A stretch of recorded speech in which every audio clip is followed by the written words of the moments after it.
الحمد لله نحمده ونستعينه ونستغفره ونؤمن به ونتوكل عليه ونعوذ بالله من شرور أنفسنا ومن سيئات أعمالنا من يهده الله فلا مضل له ومن يضلل فلا هادي له وأشهد أن لا إله إلا الله وحده لا شريك له وأشهد أن محمدا عبده ورسوله أما بعد فإن خير الحديث كتاب الله وخير الهدي هدي محمد صلى الله عليه وسلم وشر الأمور محدثاتها وكل محدثة بدعة وكل بدعة ضلالة وكل ضلالة في النار.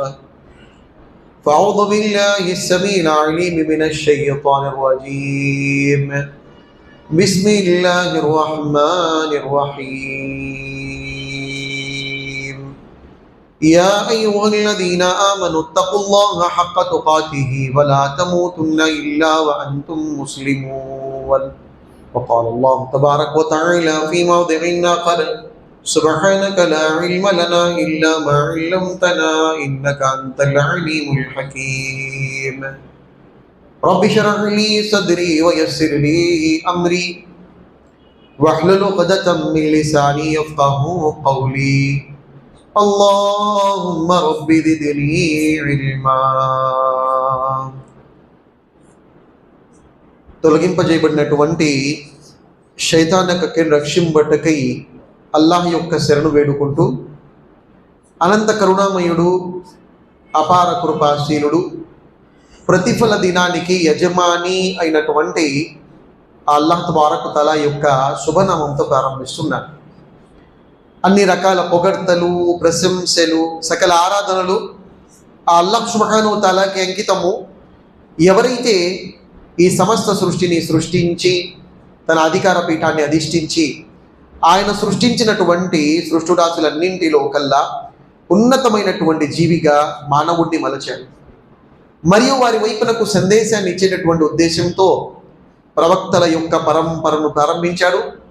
ఈ ప్రవక్తల యొక్క పరంపర హజరత్ ఆదం అలైహిస్సలాతు వస్సలాం నుంచి మొదలుకొని చిట్ట చివరి ప్రవక్త, మహనీయుడైనటువంటి ప్రవక్త, ఆదర్శ మహామూర్తి, కారుణ్యమూర్తి, హృదయాల విజేత జనాబి ముస్తఫా అహ్మదే ముజ్తబా ముహమ్మద్ రసూలుల్లాహ్ సల్లల్లాహు అలైహి వసల్లం వారిపై అల్లాహ్ తన దైవ దౌత్యాన్ని పరిసమాప్తం గావించాడు. దైవం ఎంతమంది దైవ ప్రవక్తలను అయితే ప్రభవింపజేశాడో వారందరిపై శాంతి మరియు కారుణ్యాలు కురిపింపజేయుగాక. ముఖ్యంగా చిట్ట చివరి ప్రవక్త ముహమ్మద్ అక్రమ్ సల్లల్లాహు అలైహి వసల్లం వారిపై అల్లాహ్ తఆలా యొక్క కోటాను కోట్ల దరూద్లు మరియు సలాములు, శుభాలు మరియు కారుణ్యాలు కురిపింపజేయుగాక. ఆమీన్. సోదరి సోదర మహాశైలారా, మనిషి జీవితంలో అతడు ఏ రంగంలో ఉండేటటువంటి వాడైనా సరే, అతడు ఒక వ్యాపారస్తుడైనా, ఒక విద్యార్థి అయినా, ఒక గురువు అయినా, లేక అతడు ఏ రంగానికి చెందినటువంటి ఆ పని చేసేటటువంటి వాడైనా సరే, ఆ వ్యక్తి ఇహలోకంలో తాను చేసేటటువంటి పని ఏదైతే ఉంటుందో అది వర్తకాన్నైనా మనం తీసుకున్నా అది లాభదాయకంగా ఉండాలనే ఉద్దేశంతోనే ఆ పనిని మనిషి చేయటం జరుగుతుంది. కాబట్టి సమాజాన్ని మనం చూసుకున్నట్లయితే ఎందరో మంది సక్సెస్, సాఫల్యము అంటే ఇది అని ఆ సాఫల్యము కానటువంటి సూత్రాన్ని సాఫల్యంగా చూసుకున్నటువంటి వాళ్ళు ఉన్నారు. అలాగే సమాజంలో కొందరికి ఆ సాఫల్యానికి సంబంధించినటువంటి మూల సూత్రం తెలిసినప్పటికీ దానికి దూరంగా ఉన్నారు. ఇటువంటి పరిస్థితుల్లో అసలు మనిషి లాభాన్ని కోరుకోవాలనుకుంటున్నాడా, నష్టాన్ని కోరుకుంటున్నాడా? ఒకవేళ లాభాన్ని కోరుకుంటున్నట్టయితే వాడు లాభంలో ఉన్నాడా లేక నష్టంలో ఉన్నాడా? దైవం అంటున్నాడు, వలాసుర ఇన్నల్ ఇన్సాన లఫీ ఖుస్ర్ ఇల్లల్లదీన ఆమను వఅమిలు స్వాలిహాత్ వతవాసౌ బిల్ హక్కి వతవాసౌ బిస్సబ్ర్. దైవం అంటున్నాడు, కాలం సాక్షిగా మీరు ఏ కాలాన్నైనా పరిగణలోకి తీసుకోండి. ఆదం అలైహిస్సలాతు వస్సలాం యొక్క సృష్టి నుంచి అంతిమ ప్రవక్త అయినటువంటి మహనీయ ప్రవక్త ముహమ్మద్ సల్లల్లాహు అలైహి వసల్లం గారి ఏ కాలాన్ని మీరు పరిగణలోకి తీసుకున్నా, లేక ప్రళయం వరకు సంభవించేటటువంటి కాలాన్ని తీసుకున్నా, సృష్టి ఆవిర్భావం నుంచి సృష్టి అంతమయ్యేంత వరకు ఏ కాలాన్ని మనం తీసుకున్నా కూడా దైవం అంటున్నాడు మనిషి నష్టంలో పడున్నాడు. కానీ అసలు లాభం అంటే ఏంటో తెలిస్తే నేను నష్టంలో ఉన్నానా లేదా అనేది నాకు తెలుస్తుంది. ఈ సూరాని మనం ఎన్నోసార్లు చదువుంటాం, ఈ సూరాన్ని బట్టి ఎన్నో ప్రసంగాలు వినుంటాం. కానీ ఎప్పుడైనా మనం ఆలోచించామా దైవము నష్టంలో పడి ఉన్నాడంటున్నాడు, అసలు లాభం అంటే ఏంటి? ఒక వ్యక్తిని మీరు అప్పటి వరకు అతని యొక్క వైద్యాన్ని చేయలేరు, ఎప్పటి వరకైతే అతడు నేను వ్యాధిగ్రస్తుని అనేటటువంటి రియలైజేషన్ అతనికి రాదు. మీరు ఎంతమంది డాక్టర్లను తీసుకురండి, ఎంతమంది డాక్టర్లు వచ్చి పెద్ద పెద్ద మీరు హాస్పిటల్స్కి తీసుకువెళ్ళిన వైద్యులు ఎంత గొప్పవాళ్ళైనా సరే ఆ వైద్యాన్ని పొందేటటువంటి వాడు ముందు అతనికి రియలైజేషన్ రావాలి, నేను అనారోగ్య స్థితిలో ఉన్నాను కాబట్టి నాకు వైద్యం అవసరం. ఒకవేళ అతనికి అనారోగ్య స్థితిలో ఉన్నాడో లేదో దాని గురించి రియలైజేషన్ లేదు, దాని గురించి ఆ యొక్క ఆలోచన లేనప్పుడు మీరు ఎన్ని మందులు వేసినా ఎన్ని వైద్యాలు చేసినా ప్రయోజనం ఉందా సోదర మహాశైలారా? లేదు. కాబట్టి లాభము అంటే ఏమిటి? దీన్ని మనము ఒక అనాలిసిస్ చేసేటటువంటి పరిశోధకుల యొక్క ఆలోచన రీత్యా ఒక విషయాన్ని పరిగణలోకి తీసుకొచ్చారు. ఏమంటున్నారంటే, నిన్న జరిగినటువంటి దాంట్లో నిన్న నేను ఏదైతే వ్యాపారం చేశానో, నిన్న నేను ఏదైతే వర్తకం చేశానో, నిన్న ఏదైతే పని చేశానో అందులో నాకు నష్టం కలగలేదు అంటే నేను లాభంలో ఉన్నట్టు. అంతే కదా సోదర మహాశైలారా? రేపు చేసేటటువంటి పని ఏదైతే ఉందో దాని గురించి నాకు భయం లేదు. నిన్న జరిగినటువంటి వ్యాపారం ఏదైతే జరిగిందో, నిన్న జరిగినటువంటి డీల్ ఏదైతే జరిగిందో, నిన్న చేసినటువంటి పనిని ఏదైతే నేను చేశానో అందులో నాకు నష్టం కలగల. రేపు చేసేటటువంటి పని ఏదైతే ఉందో, రేపు అమ్మేటటువంటి పరిస్థితి ఏదైతే ఉందో దాని గురించి భయం నాకు లేదు అంటున్నారు. ఇతడు వాస్తవానికి లాభంలో ఉన్నట్టు. ఇది ఒక్క రోజు యొక్క లాభము నష్టానికి సంబంధించినటువంటి సూత్రం అయితే, జీవితంలో లాభము నష్టం అంటే ఏమిటి? సూర నంబర్ 10 సూర యూనుస్ వాక్యం నెంబరు 62, 63లో దైవం అంటున్నాడు, అలా ఇన్నా ఉలియా అల్లాహి లా ఖౌఫున్ అలైహిం వలా హుం యహ్జనూన్ అల్లదీనా ఆమను వకాను యత్తఖూన్. దైవం అంటున్నాడు, అలా ఇన్న ఔలియా అల్లాహి లా ఖౌఫున్ అలైహిం వలా హుం యహ్జనూన్. తస్మాత్ జాగ్రత్త, అల్లాహ్ తబారక్ వ తఆలా యొక్క ఎవరైతే సన్నిహితులు ఉన్నారో వారికి భయము గాని బాధ గాని రెండూ లేవు. అల్లదీనా ఆమను వకాను యత్తఖూన్. ఎవరండి వారు? వారు కాదు, ఎవరైతే సమాజంలో వలీలుగా, సమాజంలో బాబాలుగా, సమాజంలో ఫలానాగా పేరు పొందారో, అల్లదీనా ఆమను వకాను యత్తఖూన్. ఎవరైతే విశ్వసించారో మరియు భక్తిపరులుగా ఉంటున్నారో వాళ్ళందరూ కూడా దైవానికి సన్నిహితులే. ఒకవేళ నాలో మీలో మనందరిలో అల్లాహ్ పట్ల విశ్వాసం ఉందా లేదా? మనం అల్లాహ్ను విశ్వసిస్తున్నామా లేదా? ఒకవేళ మనం అల్లాహ్ను విశ్వసించున్నామంటే ఆ అల్లాహ్ తబారక్ వ తఆలా పట్ల భయభక్తులు గనక నాలో మీలో ఉన్నట్టయితే సోదర మహాశైలారా, మనందరము కూడా దైవానికి సన్నిహితులము కాగలం. దైవం అంటున్నాడు, దైవము యొక్క సన్నిహితులు, అల్లాహ్ యొక్క సన్నిహితులు, అల్లాహ్ యొక్క వలీలు, అల్లాహకు సమీపమైనటువంటి ఆరాధన చేసుకున్న సత్యవంతులు, వారి గురించి దైవం ఒక గుణం చెప్పాడు. ఏమంటున్నాడండి? అలా ఇన్నా ఉలియా అల్లాహి లా ఖౌఫున్ అలైహిం వలా హుం యహ్జనూన్. ఎక్కువగా వింటూ ఉంటాం ఈ వాక్యాన్ని, అని ఎప్పుడు పరిశీలించలేదు. ఈ వాక్యం ఏమంటుందంటే, ముఫస్సిరీనే కిరామ్, తఫ్సీర్ ఖుర్తుబీ, ఇమాం ఖుర్తుబీ అలైహి రహ్మా దీని యొక్క తఫ్సీర్లో తెలియజేస్తూ అంటున్నారు, దైవము ఇక్కడ ఔలియా అల్లాహ్ తబారక్ వ తఆలా యొక్క సన్నిహితులు, సత్యవంతులైనటువంటి దాసుల యొక్క ఒక గుణాన్ని దైవం చెప్తున్నాడు. ఏమని చెప్తున్నాడండి?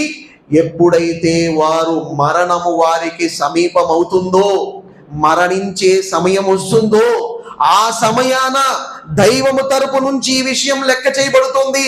ఆ సమయాన ఈ శుభవార్త వినిపించబడుతుంది, ఆ సమయాన వారికి ఈ విషయం తెలియజేయబడుతుంది. అలా ఇన్న ఔలియా అల్లాహ్ లా ఖౌఫున్ అలైహిం వలా హుం యహ్జనూన్.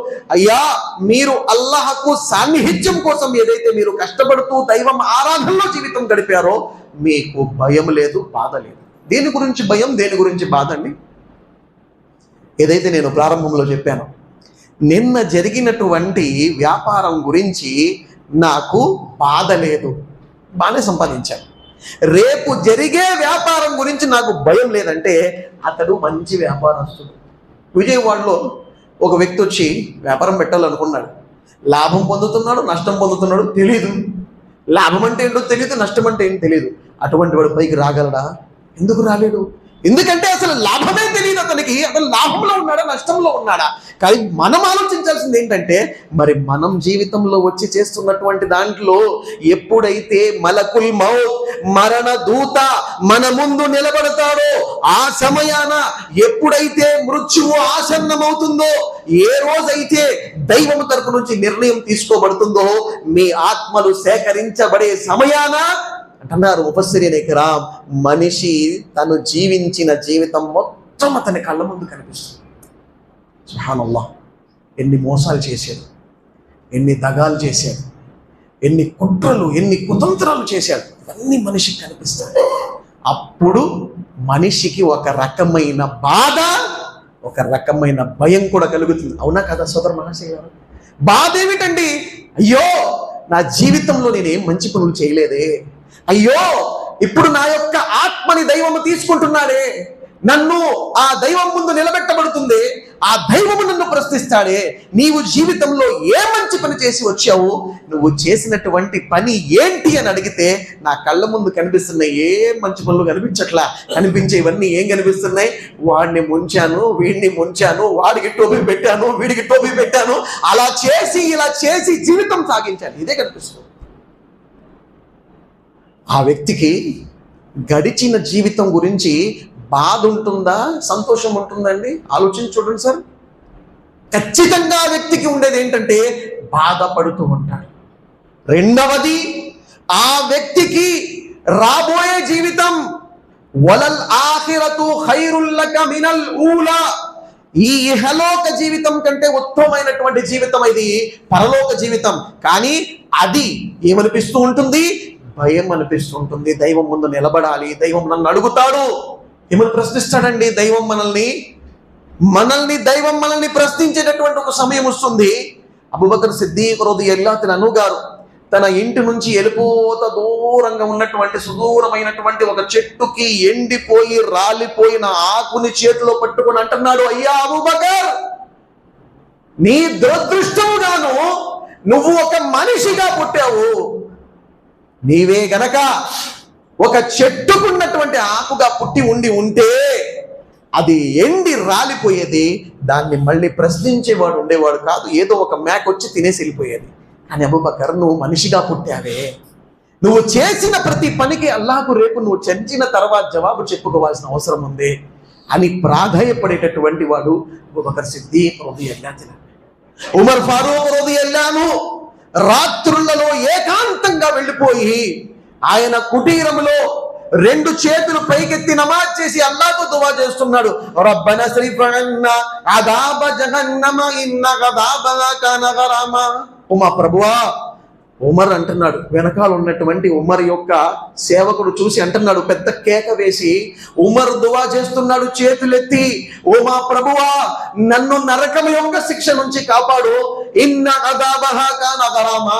అల్లా, నీవు ఉమర్ని గనక నరకం నుంచి కాపాడకపోతే నరక శిక్ష కంటే వ్యధాభరితమైన శిక్ష మరొకటి లేదు. దీన్ని విని వెనకాల ఉన్నవాడు అంటున్నాడు సేవకుడు, ఉమర్ లాంటి వాడు నరకం పట్ల భయపడుతున్నాడంటే సామాన్యుడు ఇంకెంతగా భయపడాలి, వారు స్వర్గంలోకి వెళ్ళగలరా? అల్లాహ్ అంటున్నాడు, అమ్ హసిబ్తుమ్ అన్ తద్ఖులుల్ జన్న వలమ్మా యఅతికుమ్ మసలుల్ లదీనా ఖలూ మిన్ ఖబ్లికుమ్ మస్సత్హుముల్ బఅసా వద్దర్రా వజుల్జిలు హత్తా యఖూల రసూలు వల్లదీన మఅ మతా నస్రుల్లాహ్ అలా ఇన్న నస్రల్లాహి ఖరీబ్. దైవం అంటున్నాడు, మీరు భ్రమిస్తున్నారు, ఇది మీ భ్రమ. అమ్ హసిబ్తుమ్, మీరు భ్రమిస్తున్నారా? మీరు అపోహపడుతున్నారా? ఇది మీ భ్రమ మాత్రమే. అంతదుఖులుల్ జన్న, మీరు స్వర్గంలో ప్రవేశించగలరని. ఇంకా మీపై మీకంటే ముందు గతించినటువంటి వారిపై ఏ విధమైనటువంటి విపత్తులు వచ్చాయో, ఆపదలు వచ్చాయో. ఈరోజు మన పరిస్థితి ఎలా ఉందంటే సార్, దైవం వైపునకు రండి, దైవ మార్గం వైపునకు రండి, దైవ సన్నిధి వైపునకు రండి అంటే మన నుంచి వచ్చే జవాబు ఏంటంటే సోదర మహాశైలారా, రెక్కాడితే గాని డొక్కాడని పరిస్థితి అండి మాది. మేమెట్టా వచ్చేది దైవం సన్నిధిని వైపునకు? కానీ ఆలోచించి చూడండి, ఏ రెక్కాడితే గాని డొక్కాడని పరిస్థితిలో మీరు ఉన్నారో, ఏదో ఒక సమయం ఏ ఇహలోకం కోసం అయితే ఈరోజు మనం ప్రాకులాడుతున్నాము, ఏ ఇహలోక జీవితాన్ని సాఫల్యం చేసుకోవాలని ప్రాకులాడుతున్నామో, ఈ ఇహలోక జీవితాన్ని విడిచి వెళ్ళేటటువంటి సమయాన మనకు బాధ, భయం కలుగుతున్నట్టయితే మనం నష్టంలో ఉన్నట్టు. ఒకవేళ బాధ, భయం కలగట్లేదంటే అప్పుడు మనం లాభంలో ఉన్నట్టు. ఇప్పుడు చెప్పండి సోదర మహాశైల, మీరే ఆలోచించి చూడండి. వాళ్ళ ఆసరం కాలం సాక్షిగా మానవుడు నష్టంలో ఉన్నాడు. దైవం అంటున్నాడు నష్టంలో. ఎందుకు నష్టంలో ఉన్నాం మనం? లాభంలో ఉన్నామా లేదా? అది తెలిస్తే నష్టంలో ఉన్నామో లేదో తెలుస్తుంది. లాభం అంటే తెలియలేదు కదా మనకి, అందుకని నష్టంలో ఉన్నాం. ఆ మాట మనకు అర్థం కాల. ధర్మంపై నడిచినా నడవకపోయినా ఆ జీవితం బాగానే ఉంది అనుకుంటున్నాం. కానీ లాభం అంటే ఏంటి? మన జీవితం అంచుల్లోకి వెళ్ళినప్పుడు, మన జీవితం అంతమయ్యే సమయం వచ్చినప్పుడు వెనక్కి తిరిగి చూస్తే నీకు బాధ ఉండకూడదు, ఈ ఎదరెళ్ళేటటువంటి పరలోకం గురించి నీకు భయం ఉండకూడదు. ఉందా సోదర మహాశైలారా ఈరోజు మన పరిస్థితి? ఈరోజు మనం ఆలోచించుకోవాలి. మొన్నటికి మొన్న ఏలూరులో ఒక యువకుడు 42 ఏళ్ళు, అంతేనండి, కేవలం 42 ఏళ్ళు, ఏ విధమైనటువంటి హెల్త్ రికార్డులన్నీ మేము అడిగాం. ఏదైనా ప్రాబ్లమా? ఏమీ లేదు ప్రాబ్లం. 1 గంటకి పాస్ కోసం లెగిచాడు, వాష్రూమ్కి వెళ్ళాడు. వాష్రూమ్కి వెళ్ళి తన బెడ్రూమ్కి వచ్చేటటువంటి మధ్య ఏదైతే ఈ వ్యత్యాసమైనటువంటి స్థలం ఉందో అది దాటలేక బాత్రూమ్ పక్కనే ఉన్నటువంటి ఒక చిన్న గదిలోకి వెళ్ళి కాస్త ఆందోళనగా ఉందిలే అని చెప్పేసి విశ్రాంతి తీసుకోవడానికి బెడ్ మీద అలా పడాడండి. అక్కడ భార్య ఎదురు చూస్తుంది. 1 గంటకి వెళ్ళి నాయుడు గంట అయినా కానీ రావట్లేదని చెప్పేసి వెళ్ళి చూస్తే కదిపితే కదలట్లా, మెదిపితే మెదలట్లేదు. ఏమయ్యా అని చెప్పేసి ఫోన్లు చేసి అందరినీ కనుక్కుంటే అంబులెన్స్లోకి తీసుకెళ్తే వాడు చెప్పాడు, గంట ముందే సైలెంట్గా ఆయన జీవితంలో స్లీపింగ్ స్టేజ్లోనే స్ట్రోక్ వచ్చి హార్ట్ అటాక్ వల్ల తను చనిపోయాడు. ఒకప్పుడు మరణం అంటే హార్ట్ అటాకులన్నా పెద్ద పెద్ద వ్యాధులన్నా 60-70 ఏళ్ళకి ఎవరికో వినేటటువంటి వాళ్ళు హార్ట్ అటాక్లో చనిపోయారంట అని చెప్పి. కానీ ఈరోజు సోదర మహాశైలారా 35, 30, 25, 40 ఏళ్ళు ఉన్నటువంటి వాళ్ళు కూడా పుట్టుక్కుమనిపోతున్నారే. మరి ఇవన్నీ మనకు మన జీవితంలో మార్పును తీసుకురావట్లేదా? మన జీవిత ఆశయాన్ని మనల్ని గుర్తు చేయట్లేదా? ఇన్ అహసంతుం అహసంతుం లి అన్ఫుసికుం వ ఇన్ అసఅతుం ఫలహా. ఏమంటున్నాడు?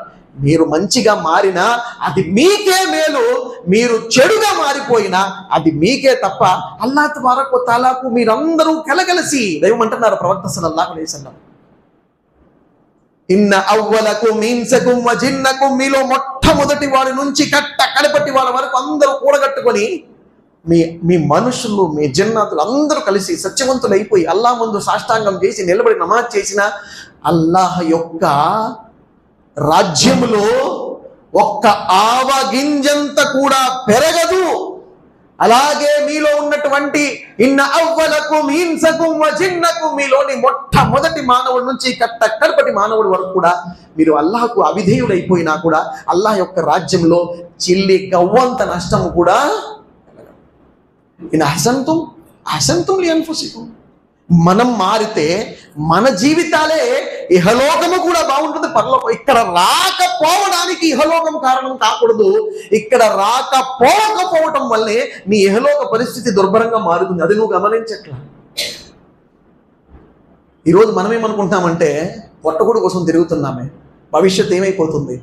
మహనీయ ప్రవక్త సల్లల్లాహు అలైహి వసల్లం వారు అంటున్నారు, ఇన్న మిన్ అహదికుం లయహ్బితు ఫీ బత్ని ఉమ్మిహి 40 యౌమన్ నుత్ఫా ثم يكون مثل ذلك علقة ثم يكون مثل ذلك مصغة ثم يرسل إليه الملك فينفخ فيه الروح ويؤمر بكتب 4 كلمات برزقه وعجله షకీయున్ అం సయీద్. ప్రవక్త సల్లల్లాహు అలైహి వసల్లం వారు అంటున్నారు, మీలో ఉన్నటువంటి ప్రతి వ్యక్తి కూడా మీ మాతృ గర్భాలలో మీరు ఉన్నప్పుడు, మీలో ఉన్న ప్రతి వ్యక్తి మీ మాతృ గర్భాల్లో ఉన్నప్పుడు మొదట 40 రోజుల వరకు మీరు ఒక వీర్యపు బిందువు ఆకారం అదే స్థితిలో ఉంటారు. సుబ్హానల్లాహ్. నబీ కరీం సల్లల్లాహు అలైహి వసల్లం గారు పిండోత్పత్తి శాస్త్రం చెప్పట్లేదండి, కానీ లెక్క పెట్టి చూడండి, మొదటిలోని 40 రోజులు మనిషి ఏ స్థితిలో ఉంటాడు? తల్లి కడుపులో పసికందుగా ఉన్నప్పుడు, గర్భము దాల్చినప్పుడు 40 రోజుల వరకు నీటి బిందువు యొక్క ఆకారంలో ఆ స్థితిలో ఉంటాడని ప్రవక్త వారు అంటున్నారు. సుమ్మ యకూను మిత్ల దాలిక అలకా. ఆ తర్వాత మరో 40 రోజుల వరకు రక్తపు ముద్దగా మనిషి మారుతాడు. పసికందు మారుతున్నాడు. ఆ 40 రోజులు నీటి బిందువుగా ఉన్నాడు. ఈ 40 రోజులు రక్తపు ముద్దగా ఉన్నాడు. రెండు కలపండి 80 రోజులు అయ్యాయి. మహనీయ ప్రవక్త సల్లల్లాహు అలైహి వసల్లం వారు ఆ తర్వాత ఆయన అంటున్నారు, సుమ్మ యకూను మిస్ల జాలిక ముసుగా. ఆ తర్వాత ఇంకో 40 రోజుల వరకు అది మాంసపు కండగా మారుతుంది. సుబ్హానల్లాహ్. 40 120 రోజులు అంటే 4 నెలలు. ఎంతున్నామండి మన వయసు? 4 నెలలు. పసికందుగా ఉన్నప్పుడు, తల్లి కడుపులో ఉన్నప్పుడు దైవం అంటున్నాడు, దైవ ప్రవక్త సల్లల్లాహు అలైహి వసల్లం వారు తెలియజేస్తూ అంటున్నారు, థుమ్మ యుర్సలు ఇలైహిల్ మలక్. ఆ తర్వాత అల్లాహ్ తబారక్ వ తఆలా తరపు నుంచి దైవదూత పంపించటం జరుగుతుంది. ఫయన్ఫుఖు ఫీహి రూహ్. ఆ దైవదూత అతని శరీరంలో ఆత్మను ఊదుతుంది.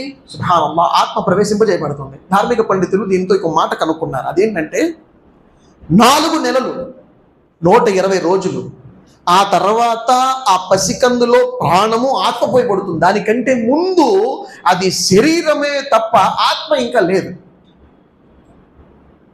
కాబట్టి ఒకవేళ ఎవరైనా గర్భము కోల్పోయినా, అబార్షన్ అయినా, పుట్టిన బిడ్డ పుట్టంగానే చనిపోయినా కూడా జమాజా నమాజు చదవటం అనేటటువంటిది సాంప్రదాయం ఎందుకు మారిందంటే 4 నెలల తర్వాత ఆత్మ పోయబడింది కాబట్టి. దానికి ముందే గనక అబార్షన్ అయినట్టయితే అది జనీన్ రూపంలో ఉంటుంది, ఇంకా అందులో ఆత్మ పోయబడలేదు కాబట్టి అంటున్నారు ధార్మిక పండితులు. పిండోత్పత్తి శాస్త్రం దీని ఉద్దేశం కాదు, ఎంబ్రియాలజీ దీని ఉద్దేశం కాదు.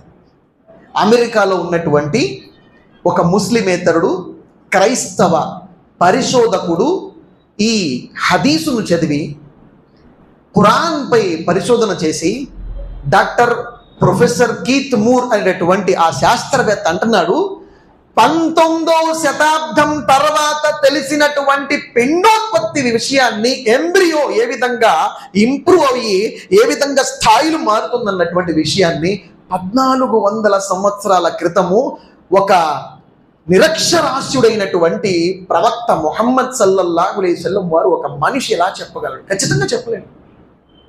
ఆయన తన తరపు నుంచి చెప్పుంటే, కానీ ఆయన ఎవరి తరపు నుంచి చెప్తున్నారు? మహనీయ ప్రవక్త ముహమ్మద్ సల్లల్లాహు అలైహి వసల్లం, వమా యంతికు అనిల్ హవా ఇన్ హువ ఇల్లా వహ్యు యూహా. సూరతున్ నజ్మ్ 53వ సూర వాక్యం నంబర్ 3లో దైవం అంటున్నాడు, ముహమ్మద్ సల్లల్లాహు అలైహి వసల్లం తన నోటి నుంచి ఆయన ఏది పడితే అది మాట్లాడరు. తన మనోవాంఛను అనుసరించి ఆయన ఏం మాట్లాడట్లా. ఏదైతే ఆయనపై వహీ చేయబడుతుందో దాని గుణంగా మాట్లాడుతున్నారు. మహాప్రవక్త సల్లల్లాహు అలైహి వసల్లం వారికి 1400 సంవత్సరాల క్రితమే ఈ విషయాలన్నీ ఎలా తెలియజేయండి అని అంటే వహీ ద్వారా అల్లాహ్ వార్తలు ఆయనకి తెలియజేశాడు. ఖురాన్ ద్వారా అల్లాహ్ వార్తలు వారికి తెలియజేశాడు. ఒక ముస్లిమేతరుడు, ఒక క్రైస్తవ పరిశోధకుడు, శాస్త్రజ్ఞుడు ఖురాన్ చదివి హదీసు విని ఎంబ్రియాలజీ గురించి కనుక్కొని అతడు ఇస్లాం స్వీకరిస్తూ అష్హదు అల్లా ఇలాహ ఇల్లల్లాహ్ వ అష్హదు అన్న ముహమ్మదర్ రసూలుల్లాహ్, నేను సాక్ష్యమిస్తున్నాను అల్లాహ్ తప్ప నిజ ఆరాధ్య దైవం మరొకరు లేరు అని నేను సాక్ష్యమిస్తున్నాను, ముహమ్మద్ సల్లల్లాహు అలైహి వసల్లం అల్లాహ్ యొక్క ప్రవక్తని. ఎందుకంటే 19వ శతాబ్దం తర్వాత తెలిసినటువంటి ఈ పరిశోధన 1400 సంవత్సరాల క్రితం మానవుడు తెలుసుకునే ఆస్కారమే లేదు. దీన్ని మహనీయ ప్రవక్త ముహమ్మద్ సల్లల్లాహు అలైహి వసల్లం చెప్తున్నాడంటే ఆయనే మహనీయ ప్రవక్త ముహమ్మద్ సల్లల్లాహు అలైహి వసల్లం అల్లాహ్ తరపు నుంచి చెప్పాడు, తన్జీలుం మిర్ రబ్బిల్ ఆలమీన్ అని తన యొక్క విశ్వాసాన్ని ప్రకటింపజేస్తున్నారు. కానీ మానవ పరిస్థితి ఏమిటి? ఈరోజు జుమ్మాకు వచ్చాం. మనలో ఎంతమంది సూరా కహఫ్ పారాయణం చేసి ఉంటాం? కాస్త ఆలోచించుంటాను. జుమ్మా నమాజుకు వచ్చాము, కానీ ఈరోజు మనలో ఎంతమంది ఫజర్ నమాజ్ ఆచరించి ఉంటామో కాస్త ఆత్మ పరిశీలన చేసుకోవాల్సిన అవసరం మనకి ఈరోజు ఎంతైనా ఉంది సోదర మహాశయుడా. దైవ ప్రవక్త సల్లల్లాహు అలైహి వసల్లం వారు అంటున్నారు, మనిషి ప్రళయానికి ముందు అతని పరిస్థితి ఎలా మారిపోతుందంటే, దైవ ప్రవక్త సల్లల్లాహు అలైహి వసల్లం వారు అంటున్నారు, యూషికుల్ ఉమము అన్ తదా కమా తదాల్ అక్లతు ఇలా ఖసాతిహా మిన్ కిల్లతిన్ నహ్ను యా రసూలల్లాహ్ ఖాల లా బల్ అంతుమ్ కసీరూన్ వలకిన్నకుం గుసాఅన్ కబుసాఇ సైఫ్ వల యఖ్దిఫన్నల్లాహు ఫీ ఖులూబికుముల్ వహన్ వల యందిఅన్నల్లాహు మిన్ ఖులూబి అదువ్వికుముల్ ముహాబత మిన్కుమ్ వమల్ వహ్ను యా రసూలల్లాహ్ ఖాల హుబ్బుద్ దునియా వ కరాహియతుల్ మౌత్ వకమా ఖాల అలైహి స్సలాతు వత్తస్లీమ్.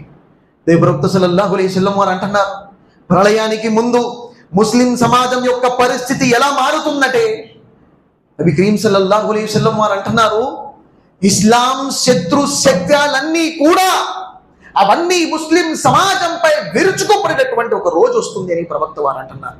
మిన్ కిల్లతిన్ నహ్ను యా రసూలల్లాహ్, ప్రవక్త ఆ సమయాన మేము సంఖ్యలో అత్యధికంగా ఉండేటటువంటి ఆ యొక్క శత్రు సైన్యం కంటే అల్పమైనటువంటి పరిస్థితి. ఈరోజు 300 మంది ఉన్నాం, కానీ 1000 మందికి పైగా ఉన్నటువంటి వారిపై జయించాం. 1000 మంది ఉన్నాం, 10,000 పై ఉన్నటువంటి వారిపై అల్లాహ్ విజయాన్ని ప్రాప్తింపజేశాడు.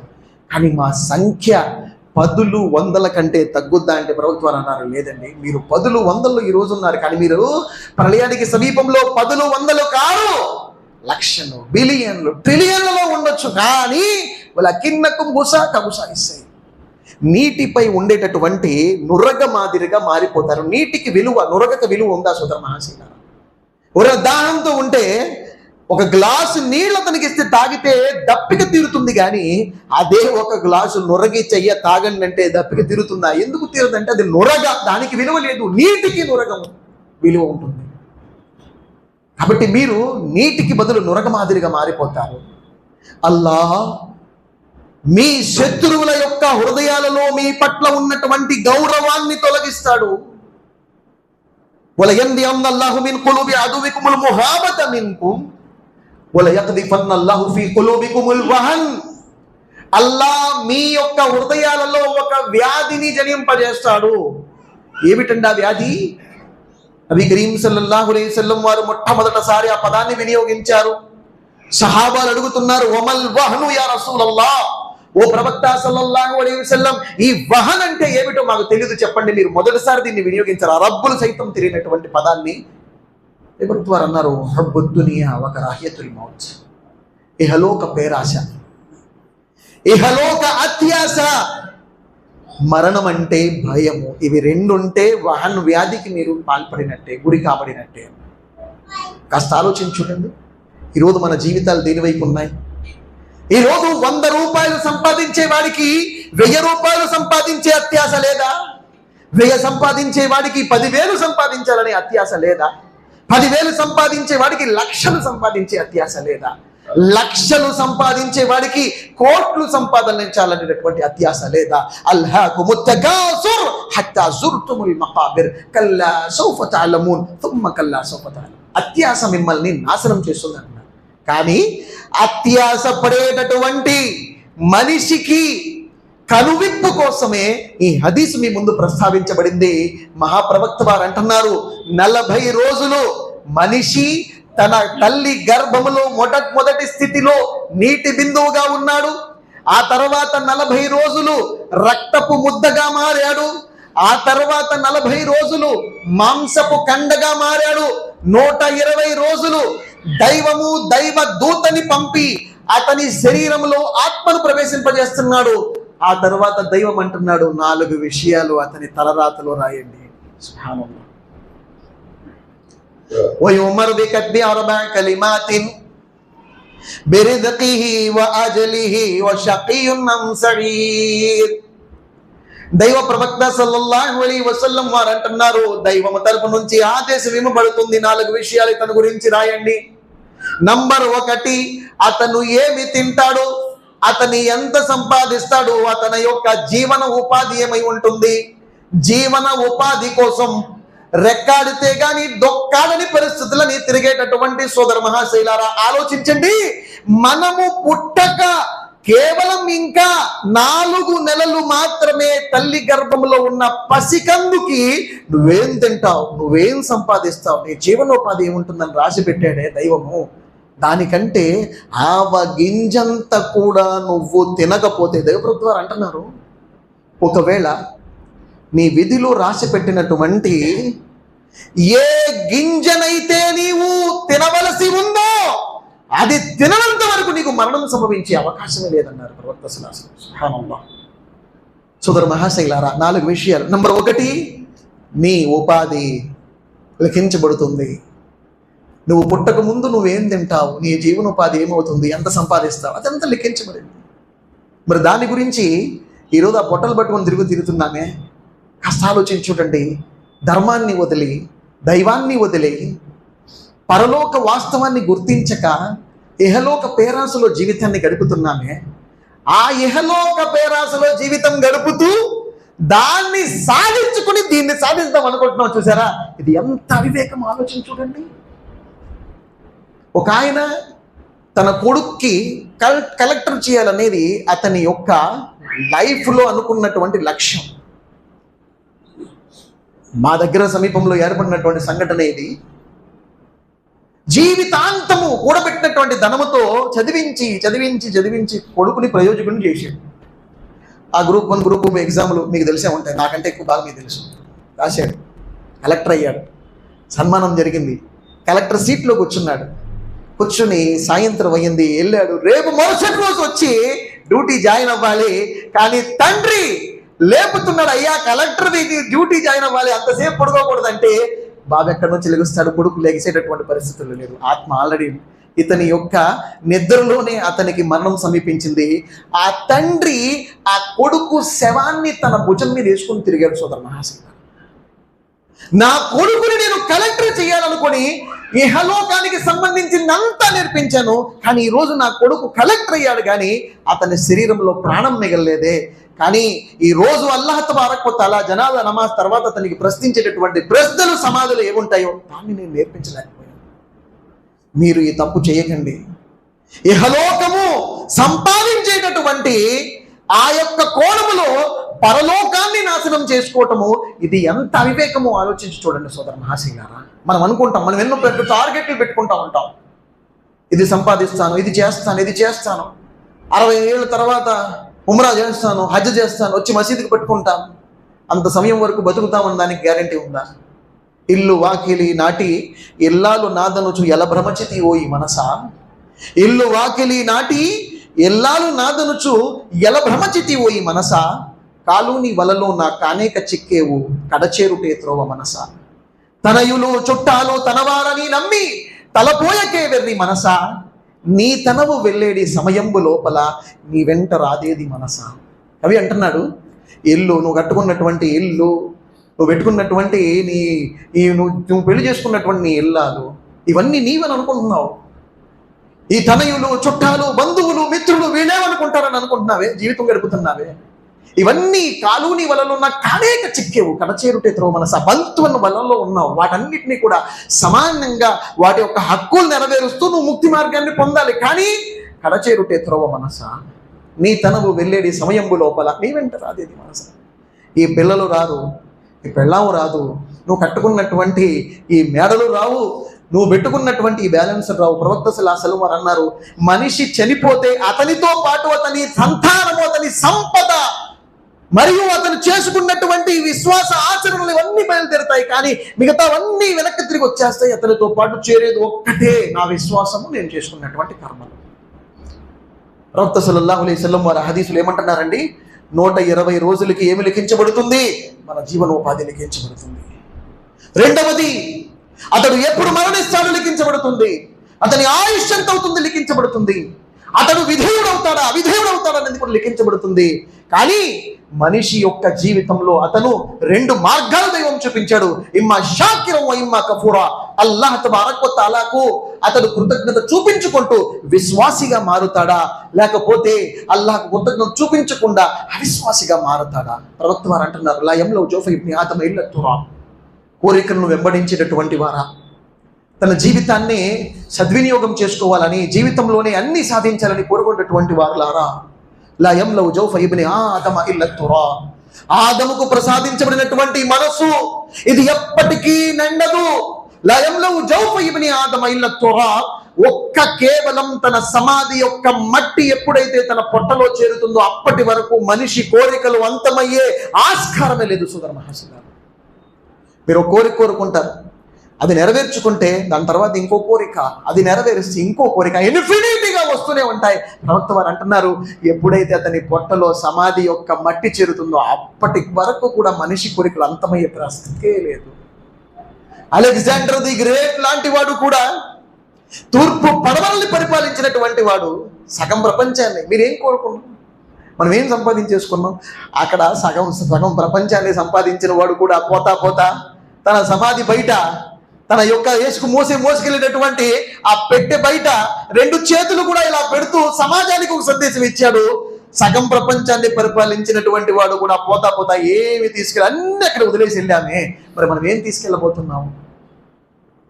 నీ తనవు వెళ్ళేది సమయం లోపల నీ వెంట రాదేది మనసా. మనం చేసుకున్నటువంటి పుణ్యాలు, మనం చేసుకున్నటువంటి ఆచరణలు, మన విశ్వాసము, ఇవే మనల్ని తీసుకుపోతాయి. మనం వాటినే తీసుకుపోయేది. అందుకని దైవం అంటున్నాడు, వాళ్ళ ఆసం ఇన్నల్ ఇన్సాన లఫీ ఖుస్ర్. కాలం సాక్షిగా మనిషి నష్టంలో పడి ఉంటాడు.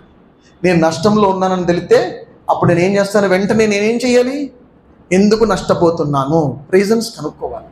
ఎక్కడ రాంగ్ స్టెప్ వేస్తున్నాను, నాకెందుకు వ్యాపారంలో లాభం రావట్లా అని మనం కనుక్కుంటాంగా. అలాగే దైవం అంటున్నాడు, మీరు నష్టంలో ఉన్నారు. నష్టం అంటే ఏంటి? గడిచిన జీవితం గురించి బాధ మీకు ఉండకూడదు, రాబోయే జీవితం గురించి భయం మీకు ఉండకూడదు. నాకు, మీకు, మనందరికీ కూడా గడిచిన జీవితం గురించి బాధ ఉందా లేదా అనేది మనల్ని మనమే ఏకాంతంలో ఆత్మ పరిశీలన చేసుకోవాల్సిన అవసరం ఎంతైనా ఉంది. సోదర మహాశైలారా, ఒక్కసారి ఆలోచించి చూడండి. 30, 40, 50, 60, 70, 80 ఏళ్ళు నిండినటువంటి వారు, వారి జీవితాన్ని ఒక్కసారి ఆలోచించి చూడండి. గడిచిన జీవితంలో మనం ఏం తప్పులు చేయలేదా? ఎవరికి నష్టం కలిగించలేదా? ఏ విధమైనటువంటి పాపాలు చేయలేదా? మరి అలాంటప్పుడు మనకు బాధ ఉందా లేదా అనేది మనల్ని మనం అడగాల్సినటువంటి అవసరం ఉంది. రాబోయేటటువంటి జీవితం గురించి మనకు భయం ఉందా లేదా? ఒకవేళ మనం లాభంలో రావాలంటే ఏం చేయాలి? గడిచిన జీవితం గురించి బాధ ఉండకూడదు, రాబోయే జీవితం గురించి మనకు భయం ఉండకూడదు. అలా ఇన్న ఔలియా అల్లాహి లా ఖౌఫున్ అలైహిం వలా హుమ్ యహ్జనూన్. సుమయ్య రదియల్లాహు అన్హా వారిని అబూ జహల్ హింసిస్తున్నాడు. సోదర మహాశైలారా, ఆమె యొక్క 2 కాళ్ళని కట్టివేసి, ఒక కాలుని ఒక ఒంటెకు కట్టి, ఇంకో కాలుని ఇంకొక ఒంటెకు కట్టి తూర్పు పడమరల వైపు పరిగెత్తింపజేస్తూ బల్లెము తీసుకుని ఆమెను హతమారుస్తుంటే సుమయ్య రదియల్లాహు అన్హా ప్రాణాలు వదిలిపెట్టిన అబూ జహల్ అక్కడి నుంచి వెళ్ళిపోతా తల మీద కర్ర లేకపోతే ఏదైనా ఒక రాయ బాదుకుంటూ అతడు బాధతో వెళ్ళిపోతుంటే చరిత్రకారులు ఒకడు అడుగుతున్నాడు, అయ్యా సుమయ్య రదియల్లాహు అన్హా వారిని హతమార్చాలనుకున్నావు, హతమార్చావు, ఇంకేంటి బాధ అంటే వాడు అంటున్నాడు, సుమయ్య రదియల్లాహు అన్హా వారిని హతమార్చగలిగాను కానీ సుమయ్య చనిపోతూ కూడా ఆమె ముఖంపై ఏదైతే చిరునవ్వు ఉందో దాన్ని నేనేం చేయలేకపోయాను, దాన్ని తొలగించలేకపోయాను, అది నా బాధ అంటున్నాడు. సుమయ్య రదియల్లాహు అన్హా ముఖంపై చిరునవ్వు ఎలా వచ్చింది సార్? దేవుడు అంటున్నాడు, ఇన్నల్లదీన తాలు రబ్బునల్లా తుమ్మస్తకాము తతనజ్జలు అలైహిముల్ మలాయికా అల్లా తఖాఫు వలా తహ్జను వఅబ్షిరు బిల్ జన్నతిల్లతీ కుంతుం తుఅదూన్. ఎవరైతే నేను అల్లాహ్ను విశ్వసించాను అని సాక్ష్యం పలికారో, దానిపై నిలకడగా ఉన్నారో, వారి మరణ సమయాన మలకుల్ మౌత్ కాకుండా మరో 2 దైవదూతలో ఒకళ్ళు వల్లహు అలం బిస్సవాబ్ ముఫస్సిరీన్ ఇక్రామ్ అంటున్నారు, ఈ మలకుల్ మౌత్ కాకుండా మరి కొందరు దైవదూతలు వచ్చి విశ్వాసులకు శుభవార్తనిస్తూ ఉంటారు. అల్లా తఖాఫు, సుమయ్య భయపడాల్సిన అవసరం లేదు, వలా తహజను, సుమయ్య బాధపడాల్సిన అవసరం లేదు. వబషిరు బిల్ జన్నా, ఒకసారి చూడు జన్నత్ వైపునకు. అల్లా ఎక్కడ నువ్వు ప్రాణం వదిలిపెట్టంగానే ఇదిగో ఈ జన్నత్తుని నిన్ను ప్రవేశింపజేయనున్నారు, ఇది నీ స్థలం అని చెప్పేసి ఒకవైపు అల్లా రాబోయేటటువంటి జీవితాన్ని చూపిస్తున్నాడు, ఒకవైపు అబూ జహల్ ఆమెను హతమార్చాలనుకుంటున్నాడు. అందుకనే ఆమె ముఖంపై చిరునవ్వుతో స్పందిస్తూ తన ప్రాణాలను వదిలిపెట్టింది హజరత్ సుమయ్య రలియల్లాహు అన్హా. మరి మన పరిస్థితి, మన జీవితంలో ఈ సూరా మనం ఎప్పుడు కూడా ప్రతి వ్యక్తి తన ఏకాంతంలో ఆలోచించాల్సిన అవసరం ఉంది. అల్లా అంటున్నాడు, వల్ అస్ర్, కాలం సాక్షిగా, ఇన్నల్ ఇన్సాన లఫీ ఖుస్ర్, మనిషి నష్టంలో పడి ఉన్నాడు. ఇల్లల్లదీన ఆమను, వారు తప్ప ఎవరైతే విశ్వసించారో, వఅమిలు సాలిహాత్, మరియు ఎవరైతే సత్కర్మలు చేశారో, వతవాసౌ బిల్ హక్, తనకు తెలిసిన సత్యాన్ని ఇతరులకు బోధించారో, వతవాసౌ బిస్ సబ్ర్, మరియు ఒండొకరికి సహనాన్ని బోధించారు. అల్లా మీకు, నాకు, మనందరికీ కూడా మన జీవితంలో గడిచిన జీవితంపై బాధ, రాబోయేటటువంటి జీవితం గురించి భయం లేకుండా లాభంపై మన జీవితాన్ని గడిపే భాగ్యాన్ని ప్రసాదించుగాక. నష్టము నుంచి బయటపడే మార్గాన్ని అల్లాహ్ మనకు సూచించే కాక, మనం బ్రతికున్నంత వరకు కూడా విశ్వాసంపై నిలకడగా బ్రతికుంటూ జీవితాన్ని గడిపే భాగ్యాన్ని ప్రసాదించుగాక. ఎప్పుడైతే మనం మరణిస్తామో లా ఇలాహ ఇల్లల్లాహ్ ముహమ్మదుర్ రసూలుల్లాహ్ కలిమా సత్వచనాన్ని పఠిస్తూ ఒక విశ్వాసిగా అల్లాహ్ వైపునకు మరలే మహదానుగ్రహాన్ని అల్లాహ్ మనందరికి అనుగ్రహించుగాక. రబ్బనా తకబ్బల్ మిన్నా ఇన్నక అంతస్ సమీఉల్ అలీం వతుబ్ అలైనా ఇన్నక అంతత్ తవ్వాబుర్ రహీం. సుబ్హాన రబ్బిక రబ్బిల్ ఇజ్జతి అమ్మా యసిఫూన్ వసలాముల్ ముర్సలీన్ వల్హమ్దులిల్లాహి రబ్బిల్ ఆలమీన్.